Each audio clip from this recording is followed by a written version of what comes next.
Welcome back. Okay, so Kyle, I think you're taking your zombie character a little too seriously. It's just cheap makeup. Okay, Danny, hold up. My health is deteriorating at an alarming rate, okay? This is not makeup. This was not cheap, okay? I mean, wait, hold on. This is real. I mean, oh, brains. You're an idiot. And speaking of cheap things, let's take a look at this episode's Games on a Budget. Hey, Casey here with Games on the Budget. Last year, 2012, marked the 25th anniversary of Capcom's two biggest series, Mega Man and Street Fighter. So what better way to celebrate the silver anniversary of two great franchises than by putting them together? This is Street Fighter X Mega Man. Created by a fan as a tribute to the game's birthday and backed and released by Capcom themselves, Street Fighter X Mega Man is an 8-bit style 2D platformer similar to Mega Man 9 and 10. However, instead of facing Dr. Riley's robot masters at the end of each level, the bosses in this game are all characters from the Street Fighter series. From Ryu to Chun-Li, Blanka to Dhalsim, Mega Man goes through them all on his way to fight M. Bison who, you guessed it, wants to take over the world. Of course. Fans of both series will love the attention to detail in this game, including familiar enemies, awesome music, and even Ryu shouting Hadouken in cute little 8-bit speed. Some negatives with the game are A, it's only available as a PC download as of right now, leaving console gamers hanging, and B, it's hard as nails. Even if you know what you're doing, you will die a lot in this game. Difficulty aside, this game is extremely fun and oh yeah, it's free. Download Street Fighter X Mega Man now on the Mega Man site at capcom-unity.com. That's gonna do it for Games on the Budget. I'm Casey Church. Game on. Danny, turning into a zombie is really starting to itch. This really hurts. I didn't think this through. Do you think anything through? No, not normally. But I did think about the oncoming zombie apocalypse now that I've been bitten. Well, let's see if there's any news about it in this episode of The Blender. Hey, what's up everyone? I'm Christian, and this is your Weekly Blender. A new hope has arrived for those skeptical Star Wars fans. 70-year-old Harrison Ford has been reported by the reputable Latino Review to be returning for the next Star Wars Episode 7, and he'll of course be starring as the lovable scoundrel Han Solo. As of right now, Lucasfilms has yet to say anything about casting, so no word on Luke or Leia yet.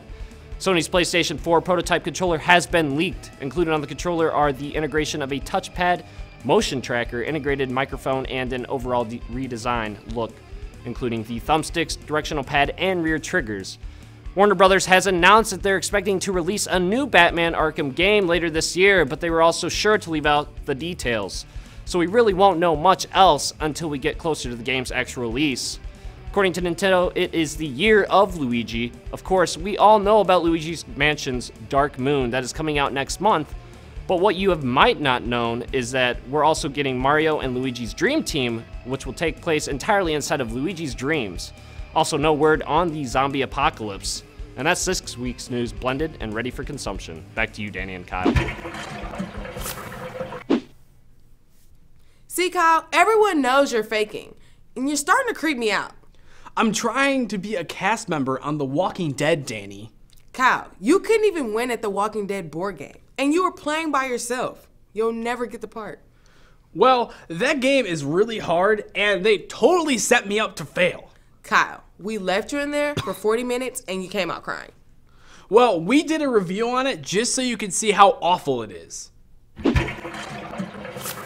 AMC's The Walking Dead board game has a soft placemat, and that's the only good thing it has going for it. Seriously though, due to the way the game is set up, Team Walker players are almost guaranteed to win. The game involves 1 to 4 people rolling the die to go from the center of the board, collecting 1 of each of the corner cards, then making it back to the center. Seems simple enough? Then check out encounter cards. These are the attacking zombies, walkers, that mess up your day. To defend, you roll the die a second time and win if your roll beats the number on the card. Don't panic if a 9 or 10 level encounter shows up. Use scrounge cards, like a pickaxe or a crossbow, to increase your attack roll. The first 2 players to be eliminated will become walkers, who spawn in the sewers, attack the survivors, have a separate deck of attacks called the Walker deck, and revive if they are defeated. This ensures that the survivors pretty much lose all the time, and that Team Walker always wins. In good conscience, I can't recommend this board game due to its lack of pickup and playability. That being said, if you really like the Walking Dead board game and are still curious about this, you can pick it up from Amazon.com for about $30. See? Now do you believe me, Danny? I'm being honest Abe over here. Kyle, you really need to chill out for a second. I ended up making my own Walking Dead board game so I can finally just win at something. Log on to Goofing Off's YouTube page and check out my new game. Like what you see here on Goofing Off? Then follow us on Twitter, like us on Facebook, or check out our website. Crazy for Instagram? Send us a picture of you watching Goofing Off and we'll put you in the next show. Retweet us and you might win a chance to be on Goofing Off.